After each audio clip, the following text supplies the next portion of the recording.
जी अस्सलाम वालेकुम, मैं हूं रऊफ़ क्लास और आपके सामने नया वीडियो ला के साथ हाज़िर हूं। पहले तो जिन दोस्तों ने अब तक चैनल को सब्सक्राइब नहीं किया, चैनल को सब्सक्राइब करें।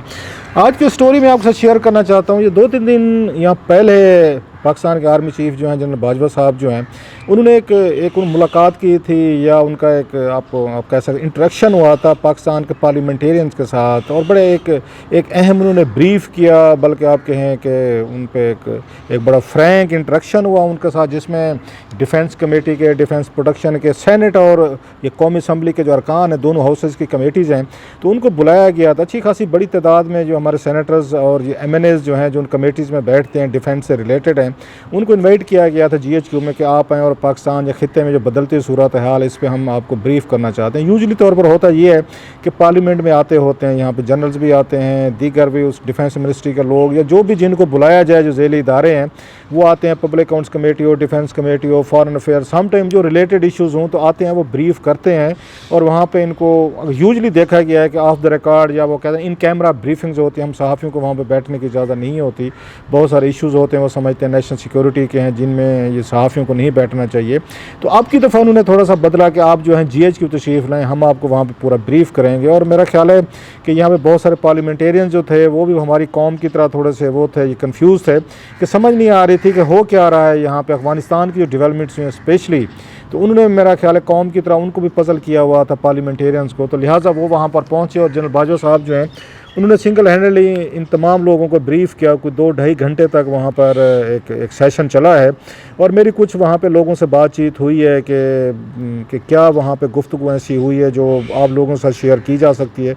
बहुत सारी चीज़ें डेफिनेटली, जैसे मैंने कहा कि नेशनल सिक्योरिटी के उसमें ज़ुमरे में आती है, मैं पहले भी कह चुका हूँ, तो हमारी भी कोशिश होती है कि उनको ना लीक किया जाए, ताकि पाकिस्तान के कुछ स्टेट सीक्रेट इस तरह के हैं जो हमारी आगे इस्टेब्लिशमेंट जो हुकूमतें समझती हैं कि उनको ओपन नहीं होना चाहिए, वो नहीं करते। लेकिन मेरा ख्याल है कि बहुत सारी चीज़ें एक उसमें ये भी कही जाती हैं जो लोगों को थोड़ी कन्फ्यूजन होती है, यहाँ पे फैली हुई होती है, और उनको बैकग्राउंड का नहीं पता होता, वो भी शेयर करने में हर्ज नहीं होती। तो लिहाजा बहुत सारी कुछ चीज़ें हैं जो आपके साथ मेरा ख्याल शेयर की जा सकती। स्पेशली अफगानिस्तान से रिलेटेड उन्होंने बड़ी अहम बातें की हैं जनरल बाजवा साहब ने।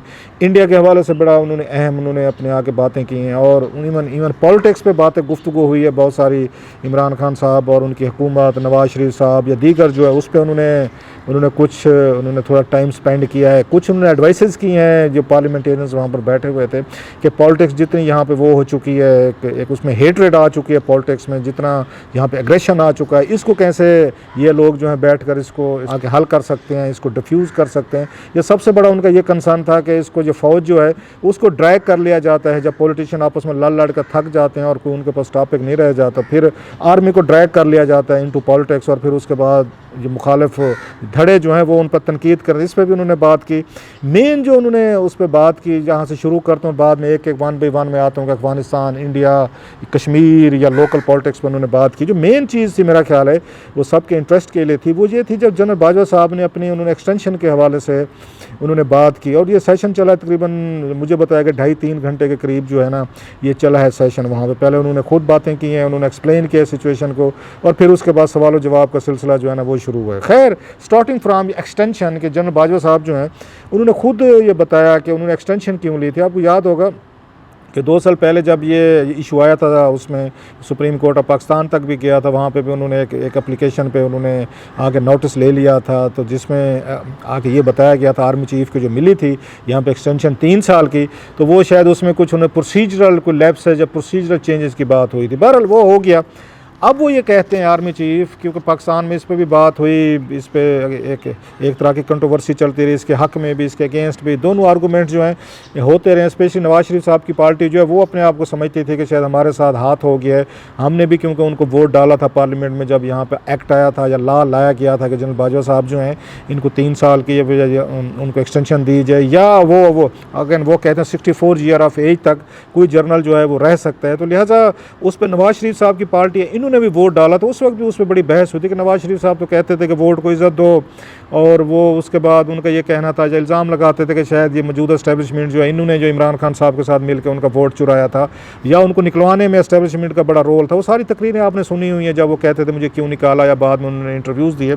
सो वो बड़ा इस पर हार्ड हिटिंग एक अपना स्टांस रखते थे। लेकिन फिर उन्हें नवाज शरीफ साहब ने उनको पार्लियामेंट में उन्होंने जनाब बाजवा साहब के हक़ में जो वोट आ रहा था सब पार्टीज ने डाले। अगर PTI का तो बनता था कि हुकूमत में बैठे थे वो तो देना चाह रहे थे, एक्सटेंशन दी भी थी उन्होंने। असल चीज़ थी पीपल्स पार्टी और नवाज शरीफ साहब हैं, इनका वोट पड़ता है या नहीं पड़ता। वो भी वोट पड़ा, उस पर भी बड़ा पार्टी के अंदर बड़ी, आपको पता है नवाज शरीफ साहब के पार्टी के अंदर बड़ी इस पर डिबेट हुई, तनकीद हुई, उन्होंने कौम से माफ़ियाँ भी मांगी। ज़ुबैर साहब ने भी कहा, नवाज शरीफ साहब ने, दीगर ने भी कहा कि हमसे गलती हो गई थी कि हमें एक्सटेंशन नहीं देनी चाहिए थी। बहरहाल अब क्योंकि वहाँ पे पार्लियामेंटेरियन जो बैठे हुए थे वहाँ पे उसमें GHQ में गए थे, उसमें PM नवाज़ के लोग भी शामिल, तो लिहाजा शायद उन जनरल बाजवा साहब ने मुनासिब समझा हो कि अब मौका है कि मैं इस पर बैठ के बात उसमें कर सकूं। जैसे खुर्रम दस्तगीर साहब मेन हैं उनके, वो वहाँ पे मौजूद थे, बरजीज़ ताहिर साहब हैं, वैसे मैं 2-4 बड़े नाम बता रहा हूँ, ये थे निसार चीमा साहब को बताया कि वो बैठे हुए थे। तो उन्होंने इस बात को एक्सप्लेन करना मेरा ख्याल ज़रूरी समझा उनकी मौजूदगी में, ताकि ये बात जो है एक दफ़ा इंट्रैक्शन हो रहा है तो बताई जानी चाहिए। उन्होंने ये कहा कि जनाब कि मैंने जो एक्सटेंशन ली थी, मेरा मकसद ये एक्सटेंशन लेने का पूरा हो गया है। So there was a reason behind it. उन्होंने कहा ऐसे एक्सटेंशन मैंने कोई शौकिया नहीं ले ली थी।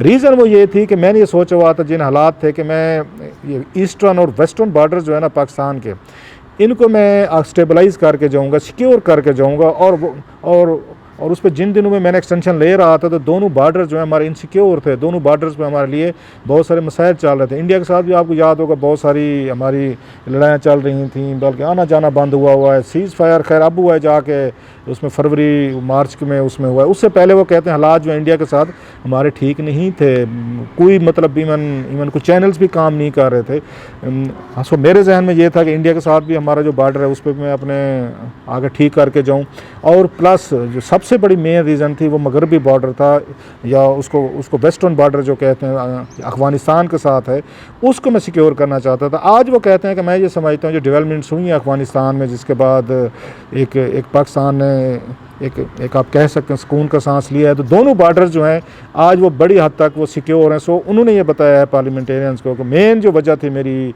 इसके लेने की एक्सटेंशन थी, दो इंडियन बार्डर और अफगान बार्डर थे। तो जो again according to general Bajwa साहब आज वो फील करते हैं कि उनका मकसद था या वजह थी एक्सटेंशन लेने की, वो बड़ी हद तक वो पूरी हो गई है। आज अफ़गानिस्तान में जो वहाँ पे एक हुकूमत आ रही है, वो समझते हैं कि इसके बाद दाइश और TTP जो हैं वो पाकिस्तान के लिए इतना बड़ा प्रॉब्लम क्रिएट नहीं कर सकेंगे। वजह वही पाकिस्तान बताता है कि अफगान इंटेलिजेंस एजेंसीज और इंडियन इंटेलिजेंस एजेंसीज जो है वो वहाँ पर या अफगान सॉइल जो है वो उसको आके TTP को इस्तेमाल करते रहे पाकिस्तान के खिलाफ। लिहाजा पाकिस्तान की एक फ्रेंडली हुकूमत वहाँ आने से ये बॉर्डर बड़ी हद तक सिक्योर होगा, या जो भी ट्रबल्स आपको पता है अफगानिस्तान से रिलेटेड हमारे कितने इश्यूज़ थे। So he was very happy and very satisfied. So उन्होंने इस बात पर पक्का कहा कि ये चीज़ जो है कि मेरी मेन रीज़न थी कि मैंने इन दोनों बार्डर्स की वजह से लिया, और क्योंकि इसके इंडिया के साथ भी आपको पता है कि हमारे उसके मिलिट्री ऑपरेशन के जो राब्ते हुए थे, सीज़ फायर हुआ तो फरवरी मार्च के करीब जो बातें हुई थी, और बड़ा एक कॉर्डियल रिलेशनशिप उस पर बना था दोनों मुल्कों में, वो भी बेहतर हुआ था ये बड़ी हद तक। अभी भी आप देखते हैं कि इंडिया के साथ हमारा सीज़ फायर जो है, क्योंकि वहाँ पे ये गोला बरूज या वहाँ पे कोई फायरिंग वगैरह या कोई तोपें वगैरह नहीं चल रही। सो आपको वेस्टर्न बॉर्डर पे इस वक्त एट पीस है, और आपका ईस्टर्न बॉर्डर पे। सो मेन तो ये हो गया।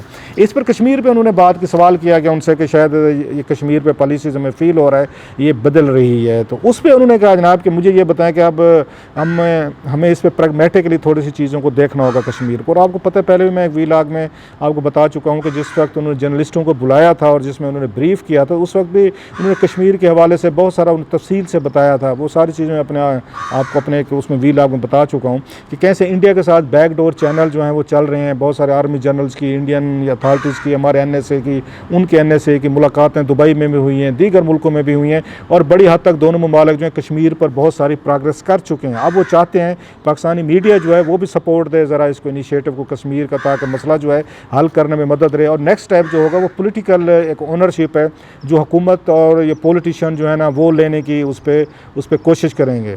सो अब उन्होंने दोबारा ये कहा कि हम क्या चाहते हैं कश्मीर पे, कि क्या वहाँ पे नस्लकुशी जो हो रही है, नौजवान बच्चे दीगर मारे जा रहे हैं, उसको हम इसी तरह चलने दें या उसका हम कोई ना कोई सलूशन ढूंढने की उसकी कोशिश करें। सो ये कहते हैं कि यस, उसमें कश्मीर में उसमें तब्दीली आ रही है, बात हम उस पर करना चाह रहे हैं, कोई बहुत सारे बैकडोर चैनल्स हैं वो एक्टिव हैं, लेकिन उनका ये कहना था कि इसलिए भी थोड़ा सा मसला हो कि इमरान खान साहब ये चाहते थे, प्राइम मिनिस्टर ऑफ पाकिस्तान, कि जो 5 अगस्त वाले उन्होंने स्टेप्स लिए थे इंडिया ने, जब उन्होंने एब्रोगेट किया था 370 और कश्मीर के में उन्होंने स्टेटस को बदला था, तो वो वापस 5 अगस्त वाले 2019 तक जाएँ, तो फिर उसके बाद वो सारी ओनरशिप भी लेंगे, बातचीत भी करेंगे। सो उन्होंने कहा जनाब कि हम ये मुज़ाकरात वगैरह जो भी हुई है, बैकडोर चैनल, तो हम ये काम कर सकते हैं, लेकिन अल्टीमेटली ये ओनरशिप पॉलिटिशियंस को ही लेनी पड़ेगी, हुकूमत को लेनी पड़ेगी, पार्लियामेंट को लेनी पड़ेगी इन इश्यूज़ को आके हल करने के लिए।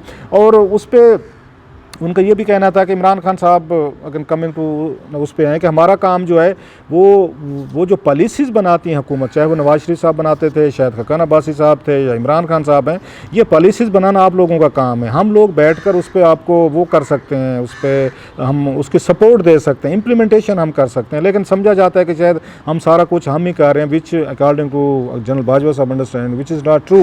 वो ये कहते हैं कि हमें हर दफ़ा जब भी हम कोई एक तो हमारी जब हेल्प ली जाती है, सपोर्ट ली जाती है किसी इशू पे, साथ ही हमें ड्रैग कर लिया जाता है उस मसले में, और हमें ये कंट्रोवर्शियल बना दिया जाता है कि फ़ौज जो है वो शायद सियासी मामलात में वो इंटरफेयर करे वहाँ पे। बल्कि उनके अपने हल्के के जो एमएनए हैं, जो मुझे बताया गया है कि वो भी मौजूद थे, तो जनरल बाजवा साहब ने कहा इनसे पूछ लें कि कितना मैं इस पर ये करते हैं, हम अपने हल्के में ही, अगर मैं इनका वोटर हूँ या मेरा वोट जो है इन्हीं के हल्के में दर्ज है, तो कितनी interference as an army chief या फौजी मैन जो मैं अपने हल्के में करता हूँ, कौन एमएनए हो या कौन वहाँ पर नहीं होना चाहिए। सो वो ये कहते हैं कि ये कहना ठीक नहीं है। असल मेन तो इल्ज़ाम वही लगता है ना साफ एस्टेब्लिशमेंट के पनामा के हवाले से, कि शायद पनामा में आके कुछ रोल प्ले किया था, तो उसमें भी बात हुई। उन्होंने कहा कि पनामा जो है कि वो फ़ौज तो लेकर नहीं आई थी, ना हम लेकर आए थे, ना जो अदालत में मामलात गए थे, हमारा उससे कुछ उस पर लेना देना था, तो पनामा में तो हम कुछ नहीं कर सकते थे, हमारा फॉल्ट नहीं है, लेकिन फिर भी ये समझा जाता है कि शायद ये पनामा में कुछ हमारे कुछ उसमें रोल होगा, which is not true according to him.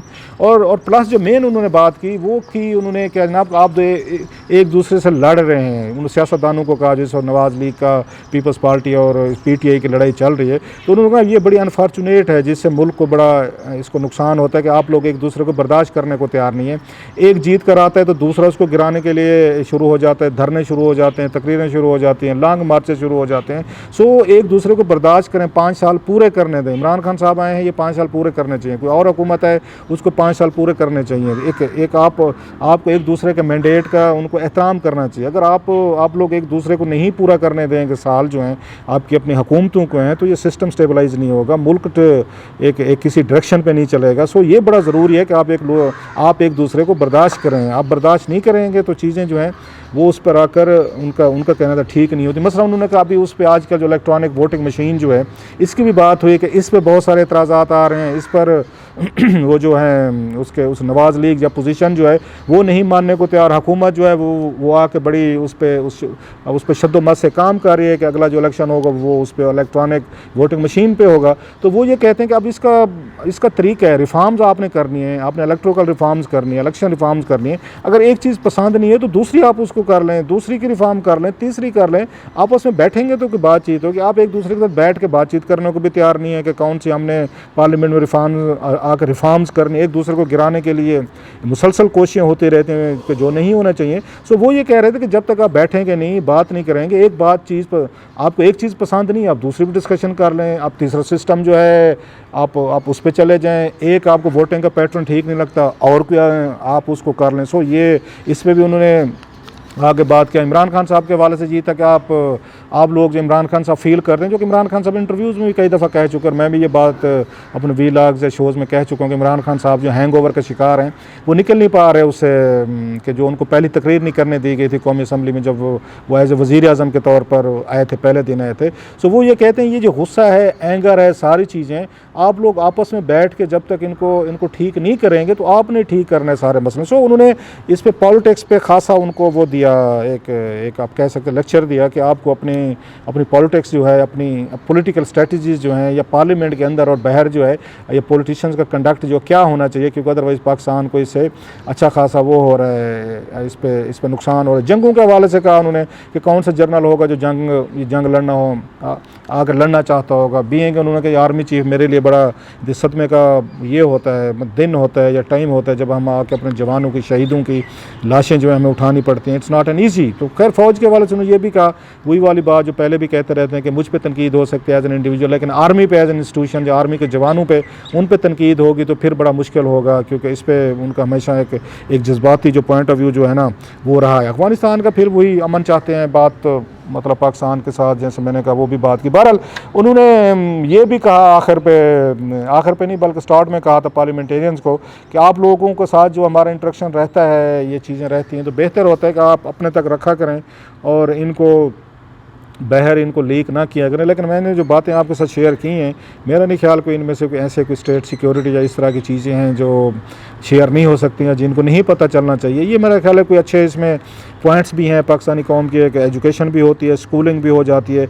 बहरहाल ये थे कुछ ये पॉइंट्स से चीज़ें थी जो उन्होंने उनको सियासतदानों को समझाने की कोशिश की है कि आप लोग जो हैं एक दूसरे के साथ बैठकर बातचीत करें, आप उस डिबेट करें, रिफॉर्म्स करें, इलेक्शन रिफॉर्म्स करें। मशीनें पसंद नहीं हैं तो कोई और बताएं कैसे होने चाहिए। तो अल्टीमेटली फ़ैसले जो हैं वो सियासी हुकूमत ने करने हैं। और फिर उन्होंने यही कहा कि बेहतर ये होगा कि आप 5 साल पूरे करें। इमरान खान साहब की हुकूमत 5 साल पूरे करेगी, उसके बाद जो हुकूमतें आएंगी वो भी पूरे करेंगी। सो उनका ज़ोर यही था कि बर्दाश्त करें, अपने आप को बर्दाश्त करें, दूसरों को बर्दाश्त करें, और सियासत और जमहूरियत इसी तरह चलती है। तो ये बड़ा एक उनको वहाँ सियासी तौर पर उन्होंने इनको एजुकेट किया है कि how you should conduct with in parliament and outside parliament. ये बातें वैसे आर्मी चीफ साहब ने तो बताई हैं उनको। सवाल ये है कि क्या पाकिस्तानी ये पॉलिटिकल क़यादत इतनी मैच्योर हो चुकी है, वो पिछले हूँ या मौजूदा हूँ, कि 3 पार्टियाँ बैठ कर, ये कौन सी ऐसी बातें हैं जो बैठ कर ख़ुद आपस में ये मामलात जो हैं तय नहीं कर सकते, बातचीत नहीं कर सकते, या ये चीज़ें जो उनको बताई गई हैं इनका हल वो खुद नहीं निकाल सकते। बहरहाल ये थी वो स्टोरी जो मैंने कहा आपके साथ कुछ उसके पॉइंट्स उसके शेयर किए जाएँ कि आर्मी चीफ और सियासतदानों का वो जो था इंटरेक्शन जो था वो कैसा रहा वहाँ पर।